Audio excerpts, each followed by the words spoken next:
Oh, hey, Margaux here. Welcome back to my fitness channel. We have workouts in under 20 minutes that you can get in if you're traveling or have limited time. We even have some bicep curls. So let's get after it. For today's workout, we have Mel and Savannah joining us. We're gonna start with a warm-up. We're gonna start with 7 push-ups. So we'll walk down into the plank position, hands underneath our shoulders, and we're gonna do 7 push-ups. Chest and belly to the floor. If you can do them off your toes, awesome. If not, just scale to your knees, looking for that full range of motion, keeping those elbows nice and close to your body. After those 7 reps, we'll then come stand up and we'll do 14 alternating lunge steps. So you can step forward into a forward lunge, or if you want, you can step back into a reverse lunge. Hands can be by your side, your hips, or interlocked behind your head. Alternating your legs for a total of 14 reps, so 7 each side.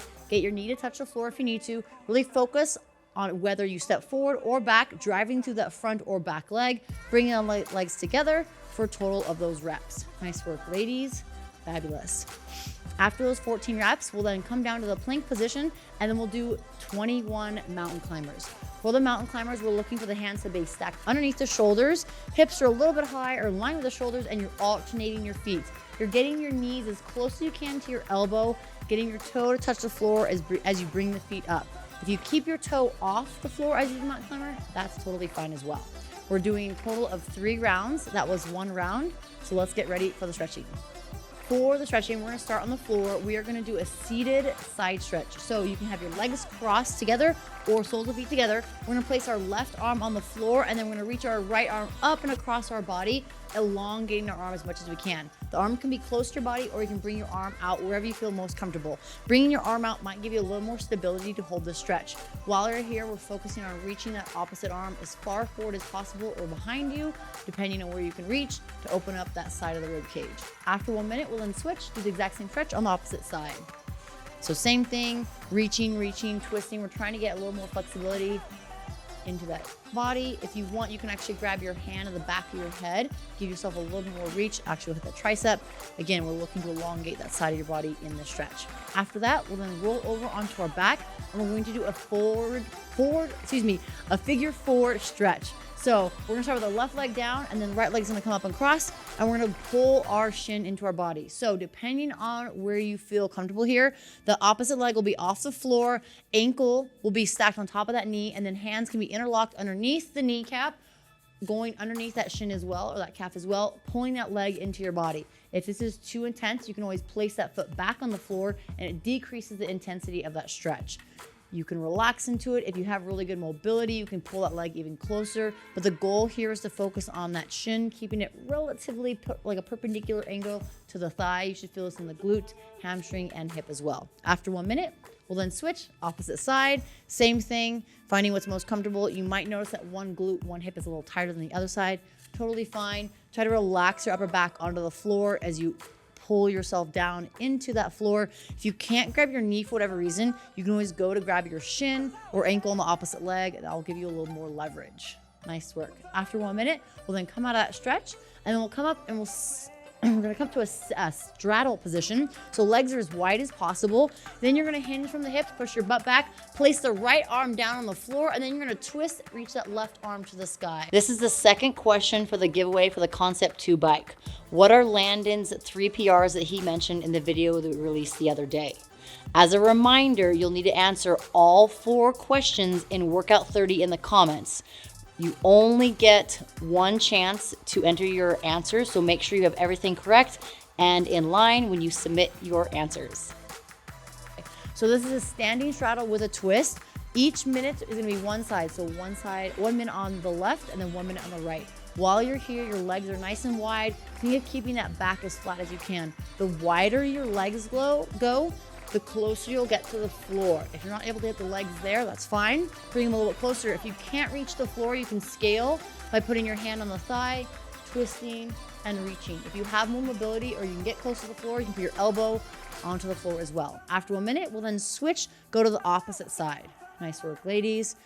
Good. So notice how they're driving their right shoulder on top of that left shoulder, getting a lot of rotation in that torso. Nice work, ladies. Looking to stretch multiple different areas here: inner thighs, back, hips, hamstrings, torso, lats, shoulders.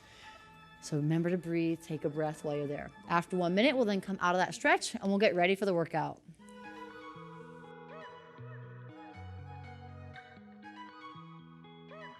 For today's workout, we have 3 rounds for time. Mel's gonna be demonstrating the dumbbell variation. We're gonna start off with dumbbell sit-ups. We're gonna do a total of 8 reps here. You have 1 dumbbell. You're keeping it relatively close to your torso, but you wanna use that momentum to pull yourself up and that weight to pull yourself up.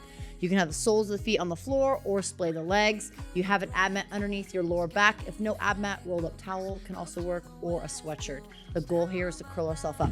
After those sit-ups, we're then going to do 12 dumbbell floor press. So for the floor press, similar to a bench press with a little bit shorter range of motion, you're gonna go till your elbow and tricep hits the floor. Think of a 45-degree angle here.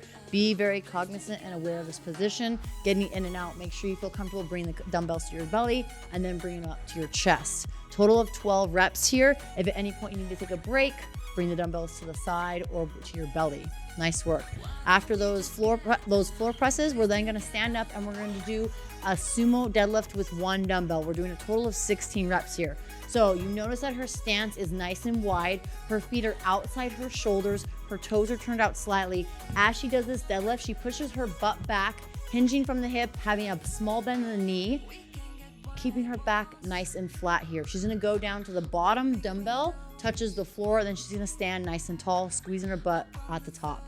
Again, arms are nice and long, focusing on pushing the butt back until the dumbbell touches the floor. Total of 16 reps here. Nice job, Mel. If for whatever reason the wide stance isn't the most comfortable for you, you can bring your feet in a little bit closer. That is 1 round. We're gonna do a total of 3 rounds for the dumbbell variation.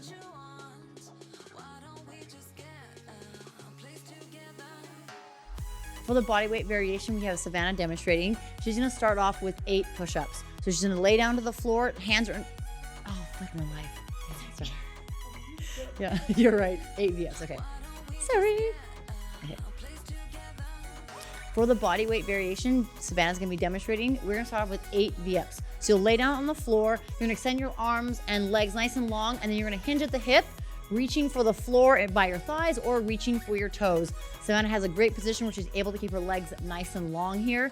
Try to keep legs as straight as possible for as long as possible for those reps. After those 8 reps, we'll then flip over and then we're going to do 12 push-ups, chest and belly to the floor. Her hands are stacked right underneath her shoulders.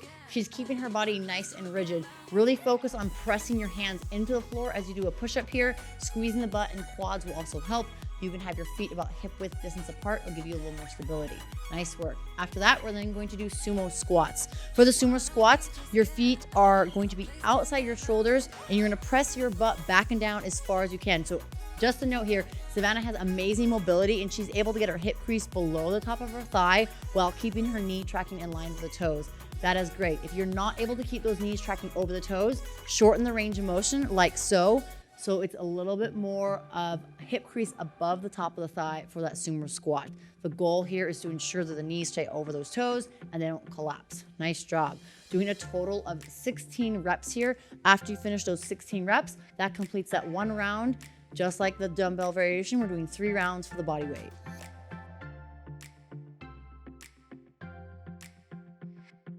For the scale variation, we're gonna start off with sit-ups. 8 total reps. So ab mats on my lower back, bring my hands all the way behind me, back and shoulders touch the floor, swing my arms to touch my toes, soles of the feet are on the floor, or I can have them together. As I bring the soles of my feet together and knees apart, it takes away the hip flexors and allows me to focus more on my abdominals in this position. So don't be afraid to change it up.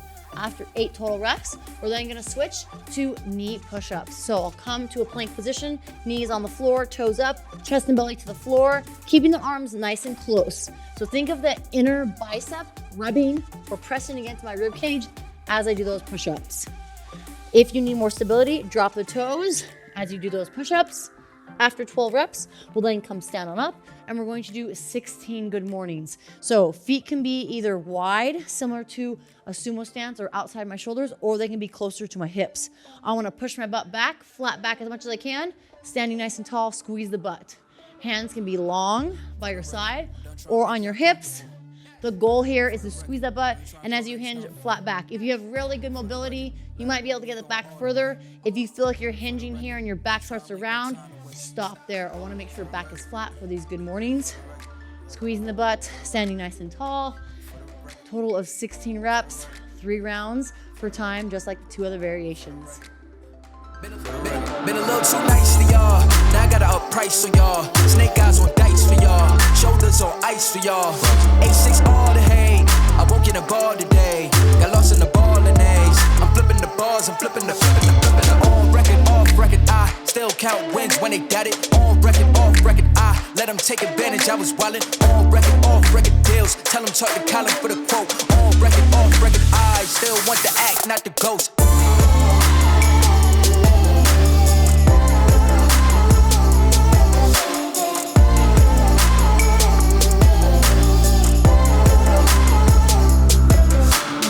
Nice job, ladies. Crushed it. Nice job, everyone. Give yourself a high five. You did awesome. Comment below on your most favorite movement in today's workout and stay tuned for the next workout.